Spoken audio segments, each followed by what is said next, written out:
అసలు అరుణాచలం అనేటటువంటి క్షేత్రం ఒకటి ఉంది. పరమశివుని యొక్క పరిపూర్ణమైన అనుగ్రహం ఉన్నది. అక్కడికి వెళ్ళాలనేటటువంటి కోరిక పుట్టడం జరగదు. ఎందుకని?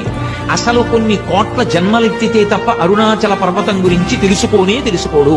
అరుణాచల ప్రవేశమునకు ముందు, అరుణాచల ప్రవేశము తరువాత అని జీవుడికి విభాగం చేస్తాడు. అసలు వీడెప్పుడైనా అరుణాచలం వెళ్ళాడా చూస్తాడు. అరుణాచలం వెళ్ళాడు, ఆ జీవుడి స్థాయి వేరు. అరుణాచలం వెళ్ళలేదు, ఆ జీవుడి స్థాయి వేరు. ఈ ప్రపంచంలో ఎన్నో అద్భుతాలు ఉన్నాయి. అందులో ఒకటి అగ్నిజ్వాలలతో నిండి ఉంది. ఆ అగ్నిజ్వాలలోకి వెళ్తే మనం కాలిపోము, కానీ అది మన ఆత్మని శుద్ధి చేస్తుంది. అదే అరుణాచలం. ఆ అగ్నిజ్వాలలే సాక్షాత్తు పంచభూతాల్లో ఒకటైన అగ్నిలింగం. అరుణాచలం అనేది ఒక నార్మల్ కొండ కాదు. ఆ పరమశివుడే గిరి రూపంలో అక్కడ వెలిశాడు. అందుకనే అరుణాచలంలో అడుగు పెట్టాలంటే ఆయన ఆజ్ఞ లేకుండా అది జరగదు. అంతెందుకు, అరుణాచలం వెళ్ళడమే కాదు, కనీసం అరుణాచలం గురించి తెలుసుకోవాలన్నా సరే అంతకుముందు కొన్ని కోట్ల జన్మలు ఎత్తుంటే మాత్రమే తెలుసుకుంటారు. ఈ మాట నేను చెప్తున్నది కాదు, శ్రీ బ్రహ్మశ్రీ చాగంటి కోటేశ్వరరావు గారు చెప్పిందే. చాగంటి గారు అలాగే ఇంకో మాట కూడా చెప్పారు. అదేంటంటే చిత్రగుప్తుడు ఒక గీత గీస్తాడంట, ఈ వ్యక్తి అరుణాచలం వెళ్ళక ముందు, అరుణాచలం వెళ్ళిన తరువాత అని. అందుకనే ఇది ఒక గిరి కాదు, ఇది ఒక పరమాత్మ స్వరూపం అని చాగంటి కోటేశ్వరరావు గారు చెప్తారు. ప్రతి క్షణం అరుణాచల శివ అంటూ ఎవరైతే గిరి ప్రదక్షిణను మొదలు పెడతారో వారికి 14 కిలోమీటర్లు నడిచినా సరే కాలు నొప్పులు రావట. దాదాపు 6 నుండి 9వ శతాబ్దం మధ్యలో అరుణాచలంలో పల్లవాస్ ఒక గుడి కడితే ఆ తరువాత చోళులు దాన్ని పెద్ద గుడిగా మార్చారు. మళ్ళీ ఆ తర్వాత తరంలో వచ్చిన రాజులందరూ అంటే శ్రీకృష్ణ దేవరాయలు వరకు ఆ గుడిని డెవలప్ చేస్తూనే వచ్చారు. మీ కోరిక నిజంగా బలమైనదే అయితే అది అరుణాచలంలో కోరుకుంటే అది జరగకుండా ఉండదు.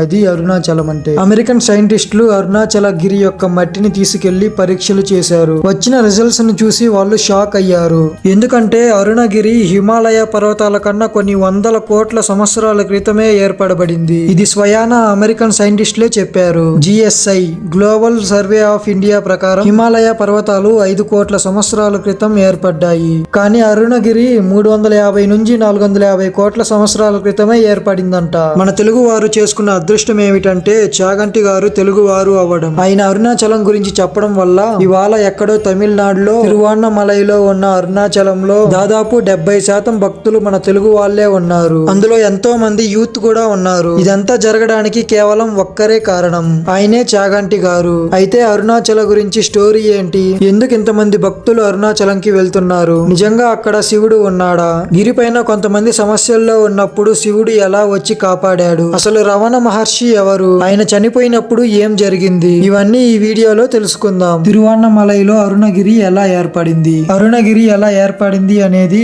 స్కంద పురాణంలో అరుణాచల మహత్యం అనే సెక్షన్ లో వివరించారు.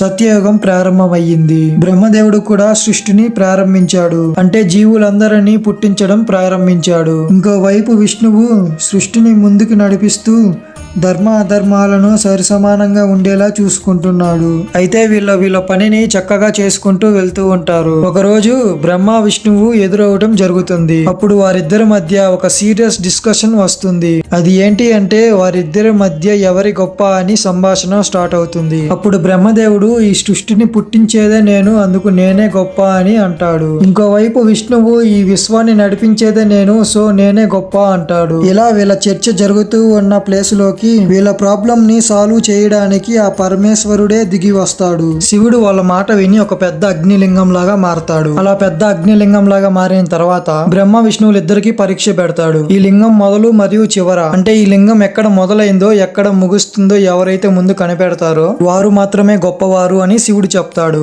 అప్పుడు బ్రహ్మదేవుడు తన హంసవాహనాన్ని తీసుకొని ఆ అగ్నిలింగం ఎక్కడ మొదలైందో తెలుసుకోవడం కోసం పైకి వెళ్తాడు. అలాగే విష్ణుమూర్తి కూడా తన వరాహాన్ని తీసుకొని ఈ లింగం ఎక్కడ ముగుస్తుందో అని పాతాళంలోకి తవ్వుకుంటూ వెళ్తాడు. కొన్ని వేల సంవత్సరాలు ఇద్దరు వెతుకుతూనే ఉన్నారు. బ్రహ్మదేవుడు ఎంత పైకి వెళ్తున్నా గాని లింగం యొక్క మొదటికి చేరుకోవడం లేదు. అలాగే విష్ణుమూర్తి కూడా కిందకి వస్తున్నా సరే లింగం అంతం ఎక్కడ అవుతుందో అర్థం కావడం లేదు. ఇక విష్ణుమూర్తికి నేను ఎంత వెతికినా దొరకదని అర్థమైపోయి మళ్ళీ పైకి శివుడి దగ్గరికి వచ్చేసి నేను ఎంత వెతికినా దొరకట్లేదని నిజాన్ని ఒప్పుకుంటాడు. కానీ బ్రహ్మదేవుడు మాత్రం అలానే వెతుకుతూ వెళ్తాడు. అప్పుడు బ్రహ్మదేవుడికి ఒక కేతిక పువ్వు, అంటే మొగల పువ్వు అని అంటారు కదా, ఆ పువ్వు పైనుంచి కింద పడడం బ్రహ్మదేవుడు బ్రహ్మదేవుడు చూస్తాడు. అప్పుడు బ్రహ్మదేవుడు ఆ పువ్వును పట్టుకొని నువ్వు ఎక్కడి నుంచి వస్తున్నావు అని అడిగితే అప్పుడు ఆ పువ్వు నేను అగ్నిలింగంలో ఉండే పువ్వుని శివుడి తలలో నుంచి కింద పడుతున్నాను అని బదులిస్తుంది. అప్పుడు ఇక బ్రహ్మదేవుడు శివుడి తలని చేరుకోవాలంటే ఇంకెంత దూరం వెళ్ళాలి అని అడుగుతాడు. అప్పుడు ఆ పువ్వు నేను కింద పడడం మొదలయ్యి కొన్ని వందల కోట్ల సంవత్సరాలు అవుతుంది, అయినా సరే నేను ఇప్పటికీ ఇంకా కింద పడట్లేదు అని చెప్తుంది. అప్పుడు బ్రహ్మదేవుడికి అర్థమవుతుంది ఈ అగ్నిలింగం మొదటి పాటిని చూడాలంటే అదే అసంభవం అని. అయినా సరే బ్రహ్మదేవుడు ఆ పువ్వుతో నేను లింగం యొక్క మొదటి పాటిని చూశానని కింద ఉండే శివుడికి నువ్వు సాక్ష్యం చెప్పాలి అని అడుగుతాడు. దానికి పువ్వు ఒప్పుకుంటుంది. అలాగే అక్కడ ఒక నంది కూడా ఉంటుంది. బ్రహ్మదేవుడు ఆ నందికి కూడా అదే చెప్తాడు. ఆ నంది కూడా సాక్ష్యం చెప్పడానికి ఒప్పుకుంటుంది. బ్రహ్మదేవుడు ఆ పువ్వుని మరియు నందిని కిందకి తీసుకుని వచ్చే లోపే ఆల్రెడీ అక్కడ విష్ణుమూర్తి ఉంటాడు. శివుడు బ్రహ్మదేవుణ్ణి కనిపెట్టావు అని అడగడంతోనే అవును కనిపెట్టాను అని చెప్పి ఈ పువ్వు మరియు నంది నేను చూశాను అనడానికి సాక్ష్యం అని చెప్తాడు. శివుడు మొగలి పువ్వుని నిజంగానే కనిపెట్టాడా అని అడిగితే అవును నిజంగానే కనిపెట్టాడు అని చెప్తుంది. అప్పుడు శివుడు నందిని అడుగుతాడు. నంది కూడా కనిపెట్టాడు అని తల ఊపుతూ అలాగే కనిపెట్టలేదు అబద్ధం చెప్తున్నాడు అని తోక కూడా ఊపుతుంది. అప్పుడు శివుడికి కోపం వచ్చి బ్రహ్మదేవుణ్ణి నీ గుళ్ళు భూలోకంలో ఎక్కడా ఉండవు అని శపిస్తాడు. ఆ మొగలి పువ్వుని కూడా నువ్వు నా పూజకు ఉపయోగపడు అని శపిస్తాడు. అందుకే ఇప్పటికీ ఈ పువ్వుని శివుడి పూజలో వాడరు. అలాగే నందిని కూడా నీ తలని ఎవరు మొక్కరు, నీ తోకని మాత్రమే మొక్కుతారు అని శపిస్తాడు. అప్పుడు బ్రహ్మదేవుడు రియలైజ్ అయ్యి తన ఈగో మొత్తం పోతుంది. ఆయన శివుణ్ణి క్షమించమని అడుగుతాడు. అండ్ అలాగే బ్రహ్మదేవుడు శివుణ్ణి స్వామి నువ్వు ఇలాంటి రూపంలోనే భూమి మీద కొలువై ఉండు అని అడుగుతాడు. అప్పుడు శివుడు ఇలానే అగ్నిలాగా భూమి మీద ఉంటే ఎవరు తట్టుకోలేరు కాబట్టి తిరువాన్నమలై అనే ప్లేస్ లో అరుణగిరి లాగా మారి అక్కడే ఉంటాడు. అంటే ఇప్పుడు మనం చేసే 14 కిలోమీటర్ల గిరి ప్రదక్షిణ సాక్షాత్తు ఆ శివుడి చుట్టూ చేసిన దాంతో సమానం. సో ఇలా అండి అరుణాచలం ఏర్పడింది. అయితే అరుణగిరి కేవలం కలియుగంలోనే కాదు సత్యయుగం నుంచి పూజలు అందుకుంటుంది. సత్యయుగంలో ఈ గిరి మండే అగ్ని జ్వాలలాగా ఉండేదంట. దేవతలు వచ్చి ఈ జ్వాల చుట్టూనే గిరి ప్రదక్షిణలు చేసుకుని వెళ్లేవారంట. ఆ తర్వాత త్రేతాయుగంలో ఈ గిరి ఒక మాణిక్యం లాగా మారింది. ఆ తర్వాత ద్వాపరి యుగంలో ఈ గిరి బంగారం లాగా మారింది. ఇప్పుడు కలియుగంలో ఈ గిరి ఒక రాతి లాగా మారిందని మన పురాణాలు చెప్తున్నాయి. ఇంతకు ముందు ఈ స్టోరీ స్కంద పురాణంలో ఉంది అని చెప్పాను కదా. ఓన్లీ స్కంద పురాణంలోనే కాదు శివ పురాణంలో కూడా ఉంది. శివ పురాణంలో ఒక ప్లేస్ లో శివుడు లింగోద్భవం అవుతున్నప్పుడు ఎంతో ప్రకాశంతో ఉన్నాడని రాసి ఉంది. అలాగే లింగ పురాణంలో కూడా కొన్ని చోట్ల కొన్ని ప్రూఫ్స్ ఉన్నాయి. అయితే ఇప్పుడు రమణ మహర్షి ఎవరు అనే దాని గురించి చెప్తాను. తర్వాత గిరి ప్రదక్షిణ అండ్ శివుడు గిరి పైన నిజంగానే ఉన్నాడు అనే దానికి కొన్ని ప్రూఫ్స్ ఉన్నాయి, అది కూడా చెప్తాను. రమణ మహర్షి నిజంగా తన ఇష్టంతో అరుణాచలం రాలేదు. అరుణాచలమే రమణ మహర్షిని తన దగ్గరికి రప్పించుకునిందంట. అంత గొప్పవాడు ఆయన. అసలు రమణ మహర్షి అరుణాచలం ఎందుకు వచ్చాడో ఇప్పుడు చూద్దాం. రమణ మహర్షి అసలు పేరు వెంకట్రామన్ అయ్యాన్. ఈయన డిసెంబర్ 30, 1899 తమిళనాడులోనే తిరుంచూజి అనే ఒక ప్రాంతంలో జన్మించాడు. రమణ మహర్షికి 14 ఏళ్ళు వచ్చేసరికి ఆయన కూడా ఒక నార్మల్ పర్సన్ లానే ఉండేవారు. అండ్ నార్మల్ గా స్కూల్ కి వెళ్లడం, ఫ్రెండ్స్ తోటి ఆడుకోవడం ఇవే చేసేవాడు. అయితే రమణ మహర్షికి 14 ఏళ్ళు వయసు వచ్చినప్పుడు లైఫ్ చేంజింగ్ రియలైజేషన్ ఒకటి వచ్చింది. ఒక రోజు రమణ మహర్షి ఎటో వెళ్తూ ఉండగా ఆయనకి చావు భయం మొదలైంది. ఆయనకి ఏదో యాక్సిడెంట్ వల్ల లేకుంటే ఏదో డిసీజెస్ వల్ల ఈ భయం అయితే రాలేదు. జస్ట్ నార్మల్ గా ఆయనకి ఆ చావు భయం వచ్చేసింది. అయితే ఆ చావు భయం గురించి టెన్షన్ పడకుండా కామ్ గా ఉంటూ అసలు ఏం జరగబోతుంది అనే ఇంట్రెస్ట్ ని పెంచుకున్నాడు. అసలు రమణ మహర్షి అసలు చావు అంటే ఏంటి అని తనలో తనే క్వశ్చన్ చేసుకుంటూ ఆలోచించుకుంటూ ఉన్నాడు. అప్పుడు తను ఒక ప్లేస్ లో పండుకొని తను చనిపోయినట్టుగా ఊహించుకున్నాడు. తన బాడీని ఎటు కదలకుండా పెట్టి ఇప్పుడు నా బాడీలో ప్రాణం లేదు, నేను ఎటు కదలలేను, అలా అని నేను ఊపిరి కూడా పీల్చుకోలేను, కానీ ఇంకా నేను బతికే ఉన్నాను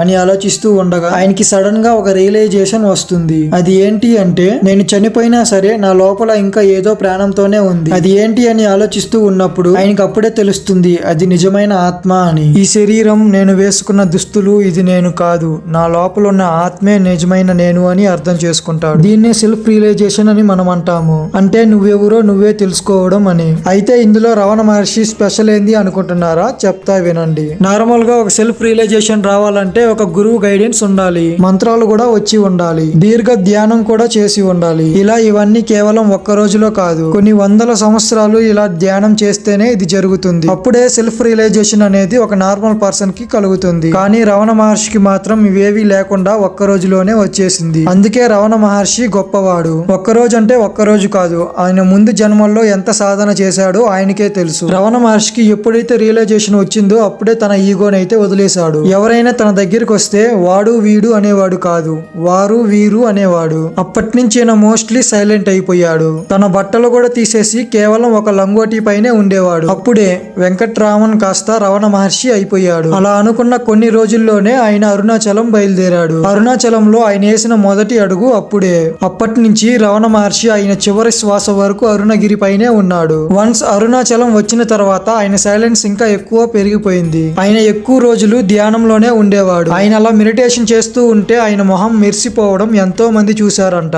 రమణ మహర్షి ఎప్పుడు ఒక మాట అంటూ ఉండేవాడు. అది ఏంటి అంటే అరుణాచలంలో ఒక అయస్కాంతపు శక్తి అంటే ఆకర్షణ శక్తి ఏదో ఉంది అనేవాడు. అలా 1950లో రమణ మహర్షికి 75 సంవత్సరాలు వచ్చినప్పుడు తన చేతికి ఒక క్యాన్సర్ గడ్డ పుట్టింది. ఎంతో మంది ఆయన దగ్గరికి వచ్చి ఆయనకి సర్జరీ చేపిస్తా అన్నా గానీ ఆయన వినలేదు. ఎందుకంటే ఆయనకి తెలుసు ఏదో ఒక రోజు నేను శరీరం వదిలిపెట్టాలి అని. ఇక 1950 ఏప్రిల్ 14వ తేదీ రోజున సాయంత్రం రమణ మహర్షి చుట్టూ జనాలంతా వచ్చి కూర్చున్నారు. రమణ మహర్షి వాళ్ళందరినీ అరుణాచల శివ అనే పాట పాడమని అడిగాడు. అందరూ పాడుతున్నారు. రమణ మహర్షి దీర్ఘ ధ్యానంలోకి వెళ్లిపోయాడు. ఇక సరిగ్గా 8:40 నిమిషాలకి ఒక కాంతి, అదే కొంతమంది జ్యోతి అంటారు, ఇంకొంతమంది స్టార్ లాగా ఉంది అంటారు. అలా ఒక జ్యోతి పైకి వెళ్తూ ఉండగా అక్కడున్న వాళ్లే కాదు తిరువన్నమలైలో ఉన్న వాళ్ళందరూ చూశారంట. ఆ జ్యోతి గాల్లో కలిసిపోగానే రమణ మహర్షి తన ఆఖరి శ్వాస వదిలాడు. ఆ జ్యోతియే రమణ మహర్షి గారి ఆత్మ. ఆ ఆత్మ అరుణాచలంలోని శివుడిలోకి కలిసిపోయిందని చాలా మంది చెప్తారు. దీన్నే మోక్షం కలగడం అని చెప్తారు. అంటే ఇంకొక జన్మ ఉండకపోవడం అని అర్థం. కేవలం రమణ మహర్షికే కాదు,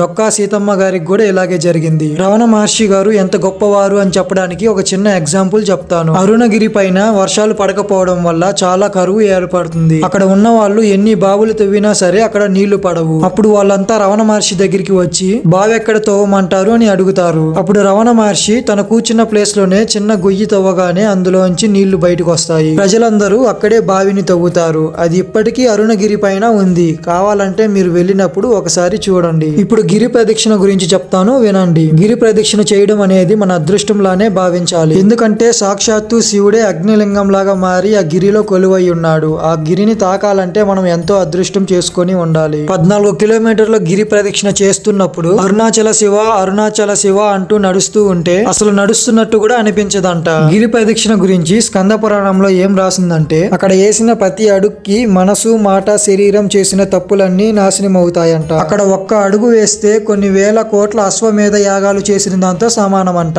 ఇందుకే అంటారు గిరి ప్రదక్షిణ ముందు ఆ తర్వాత అని. అందుకే గిరి ప్రదక్షిణ చేసి ఇంటికి వచ్చిన తర్వాత అవే తప్పులు చేయకండి. ఈగో మరియు కోపాలను తగ్గించుకోండి. అప్పుడే తగిన ఫలితం దక్కుతుంది. గిరి ప్రదక్షిణ గురించి అరుణాచల పురాణంలో ఏం రాసిందో ఇప్పుడు చూద్దాం. ఈ కొండపైన ఉన్న ప్రతి రాయి లింగ స్వరూపమే. ఈ పర్వతాన్ని చుట్టడం అంటే ఈ ప్రపంచాన్ని చుట్టడమే అని ఉంది. అంటే అరుణాచలంలో ఎక్కడ అడుగు పెట్టినా సరే ఆ శివుడి ఉనికి అక్కడ ఉంటుంది. అయితే పౌర్ణమి రోజు లక్షల కొద్ది భక్తులు అక్కడ గిరి ప్రదక్షిణ చేయడానికి వస్తారు. ఈ సమయంలో గానీ మీరు అక్కడికి వెళ్తే గిరి ప్రదక్షిణ చేయడం కొద్దిగా కష్టంగానే ఉంటుంది. ఈ 14 కిలోమీటర్ల గిరి ప్రదక్షిణలో అష్టలింగాలు ఉంటాయి. అంటే 8 లింగాలు ఉంటాయి. మనం వెళ్తున్నప్పుడు ఆ లింగాలన్నిటినీ దర్శించుకుంటూ వెళ్ళాలి. వెళ్లే సమయంలో ఎన్నో అద్భుతాలు ఉంటాయి. అవన్నీ చూసుకుంటూ వెళ్ళాలి. ఆల్రెడీ మనం ముందు చెప్పుకున్నట్లే గిరి ప్రదక్షిణ అనేది ఇప్పుడు వచ్చిన ఆచారం కాదు. సత్యయుగం నుంచి ఎంతో మంది దేవతలు, ఋషులు, మునులు ఇలా గిరి ప్రదక్షిణ చేస్తూనే ఉన్నారు. అందుకనే మీరు గిరి ప్రదక్షిణ చేస్తున్నప్పుడు చెప్పులు వేసుకోకుండా వెళ్ళండి. ఒకవేళ మీరు అక్కడెక్కడైనా చెత్త పడేసినట్టు ఉంటే మీరు శివుడి పైనే చెత్త పడేసినట్టు అర్థం. సో చెత్త పడేయకండి. ఇప్పుడు అరుణాచలంలో నిజంగానే శివుడు ఉన్నాడు. దానికి కొన్ని ప్రూఫ్స్ ఉన్నాయి అని చెప్పాను కదా, ఇప్పుడు వాటి గురించి చెప్తాను, వినండి. శివ పార్వతులు ఉన్న ఇల్లు ఇప్పటికీ అరుణాచలంలో ఈ ప్లేస్ ఉంది. అయితే అరుణాచలంలో కావ్యపాటి గణపతి ముని అని ఒక ముని ఉండేవాడు. ఆయనకి ఒక సోదరుడు కూడా ఉండేవాడు. అయితే ఒక రోజు ఆ సోదరుడికి చాలా ఆకలి వేస్తుంది. అప్పుడు గణపతి ముని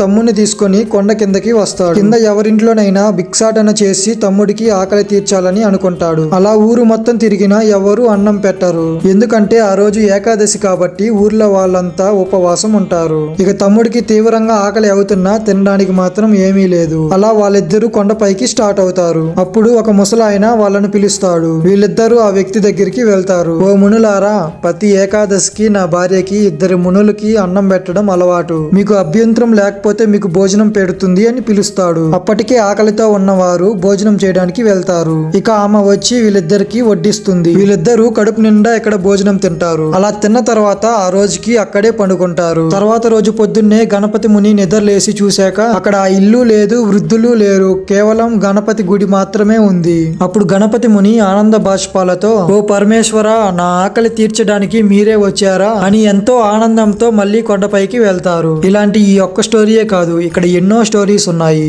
అంతెందుకు, ఈ కొండ 350 నుంచి 400 వేల కోట్ల సంవత్సరాల ముందుదై ఉండటం, రమణ మహర్షి అక్కడికి రావటం, ఇవన్నీ చూస్తుంటే శివుడు అక్కడ ఉన్నాడని మీకు అనిపించడం లేదా? అనిపించడం కాదు, ఖచ్చితంగా ఉన్నాడు. అందుకనే ఈసారి అక్కడికి వెళ్ళినప్పుడు ఏ తప్పులు చేయకుండా జాగ్రత్తగా పూజలు చేసుకోండి. దయచేసి చెప్పులు వేసుకొని ఎక్కకండి. అలాగే ప్లాస్టిక్ కవర్స్ ఇంకా చెత్త అయితే అక్కడ వెయ్యకండి.